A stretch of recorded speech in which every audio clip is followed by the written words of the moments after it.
नमस्कार दोस्तों, HVAC new technical में आपका बहुत बहुत स्वागत है। आज मैं बताने वाला हूँ फ्रिज में इस्तेमाल किए जाने वाले कंप्रेसर के टर्मिनल को कैसे चेक करते हैं, कौन सा कॉमन है, कौन सा रनिंग और कौन सा स्टार्टिंग। फ्रिज में दो तरह के कंप्रेसर इस्तेमाल किए जाते हैं, एक DC और एक AC। DC जो कंप्रेसर होता है उसमें दो तरह के कंप्रेसर इस्तेमाल किए जाते हैं। ये आपका AC है 220 वोल्ट से चलने वाला, और ये आपका DC है तो 12 वोल्ट से 24 वोल्ट DC सप्लाई पे काम करता है। तो इन दोनों को चेक करने का तरीका क्या सेम होता है, वो सारी चीज़ें इस वीडियो में हम जानेंगे कि फ्रिज में जो इस्तेमाल किए जाते हैं DC और AC कंप्रेसर, उनके टर्मिनल को कैसे चेक किया जाता है कि कौन सा कॉमन स्टार्टिंग रनिंग है और कौन सा UVW होता है। UVW किस में होता है, AC में होता है या DC में होता है, ये सारी बातें जानेंगे। तो सबसे पहले आपको बता दूँ कि किसी भी कंप्रेसर के टर्मिनल को चेक करने के लिए आपको एक मल्टीमीटर की जरूरत पड़ेगी। अब मैं दिखा दे रहा हूँ आपको, ये है मल्टीमीटर। आपको इस मल्टीमीटर की ज़रूरत पड़ेगी। मल्टीमीटर को हमेशा कंटिन्यूटी मोड पे रखेंगे। ये कंटिन्यूटी मोड है, आपको घुमा करके यहाँ पे करना है। और कंप्रेसर मैं आपको दिखा दे रहा हूँ। ये हमारा कंप्रेसर है, ये है इसका टर्मिनल। इसके टर्मिनल को हम चेक करेंगे, कौन सा कॉमन है, कौन सा रनिंग और कौन सा स्टार्टिंग। इसको चेक किए बिना हम किसी भी कंप्रेसर के, फ्रिज के कंप्रेसर को शॉर्ट मार के स्टार्ट नहीं कर सकते हैं।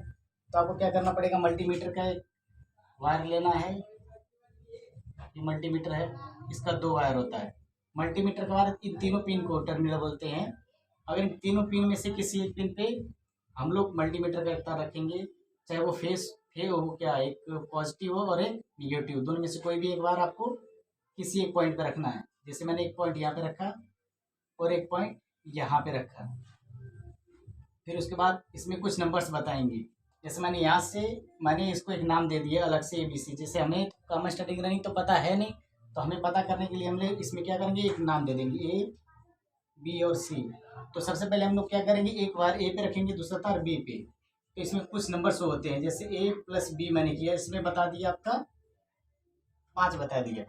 अब क्या करेंगे, इस वायर को यहीं पे रहने देंगे ए पर। अब हम C पे चेक करेंगे, ये वायर उठा करके C पे चेक करेंगे।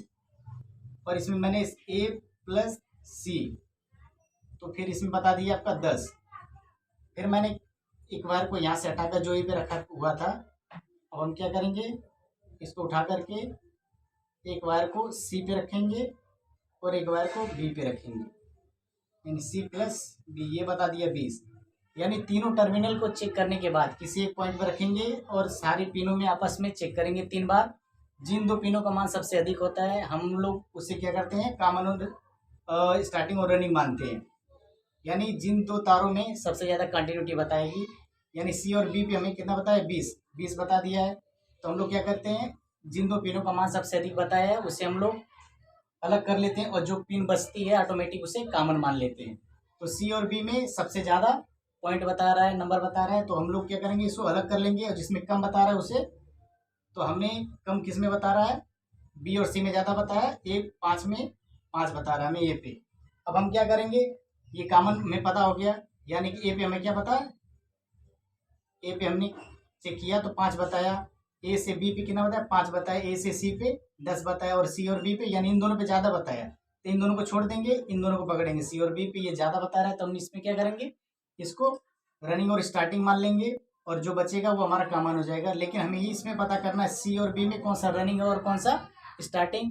तो फिर से हमें क्या करना पड़ेगा, एक वायर को हम लोग कॉमन तो पता हो, यानी जिन दो पिनों में से बारी बारी चेक करेंगे। जिन दो पिनों का मान सबसे अधिक होगा उन दोनों पिनों को अलग करेंगे, और जो बचेगा वो ऑटोमेटिक कॉमन हो जाएगी। यानी कि दो पिनों का मान जब ज़्यादा बताया है और ऑटोमेटिक ये वाला कॉमन हो गया। तो अब क्या करेंगे, अब हमें C और B में से एक कॉमन पता करना और एक स्टार्टिंग पता करना है। तो सबसे पहले हम क्या करेंगे, एक वायर को हम लोग A पर रखेंगे और B और C पे चेक करेंगे। जिसका मान ज़्यादा होगा वो स्टार्टिंग वाला पॉइंट होगा, और जिसका मान कम होगा वो रनिंग वाला पॉइंट।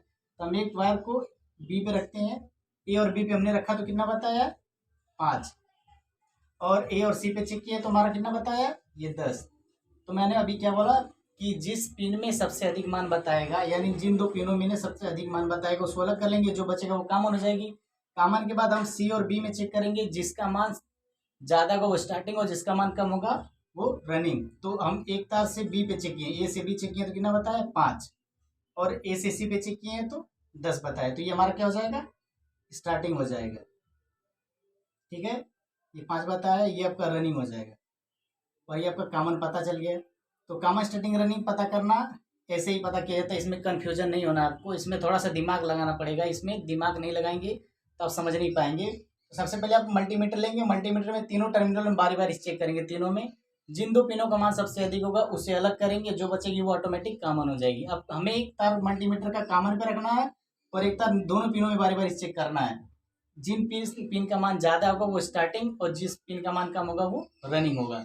तो सबसे पहले आपको क्या करना है, जिस पिन का मान ज़्यादा है वो स्टार्टिंग और जिस पिन का मान कम है वो रनिंग हो जाएगा ऑटोमेटिक।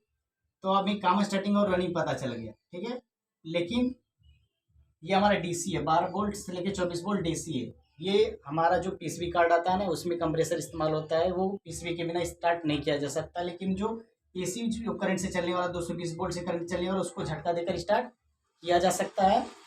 लेकिन जो फ्रिज में ये जो आप देख रहे हैं दो तरह के कंप्रेसर आते हैं, एक डीसी और एसी। डीसी वाले कंप्रेसर को झटका देकर स्टार्ट नहीं किया जा सकता, वो बिना पीसीबी कार्ड के स्टार्ट नहीं होगा। ठीक है, तो इसमें कॉमन स्टार्टिंग रनिंग नहीं होता है, उसमें हमेशा यूवीडब्ल्यू होता है, यूवीडब्ल्यू होता है। ठीक है, यूवीडब्ल्यू की इसकी बेंडिंग अलग होती है और इसकी बेंडिंग अलग होती है। ये 12 वोल्ट से लेकर 24 वोल्ट पे चलने वाला है और ये 220 वोल्ट की सप्लाई इसको चाहिए ही चाहिए। उससे नीचे अगर सप्लाई रहेगी 120 130 तो वो बिल्कुल काम नहीं करेगा। लेकिन आपका 12 वोल्ट से 24 वोल्ट पे ये डीसी वोल्ट पे काम करने वाला और ये पीसीबी कार्ड के बिना इसको नहीं चलाया जा सकता है। और ये इसको झटका मार के भी और रिले के द्वारा भी स्टार्ट किया जाता है और झटका मार के भी स्टार्ट किया जा सकता है। लेकिन जो फ्रिज में जो डीसी कंप्रेसर होता है उसको झटका मार के स्टार्ट नहीं किया जा सकता है। हमें इसमें चेक करना रहता है मल्टीमीटर से, जब चेक करेंगे तीनों इसके टर्मिनल को तो सब में सेम पॉइंट बताना चाहिए।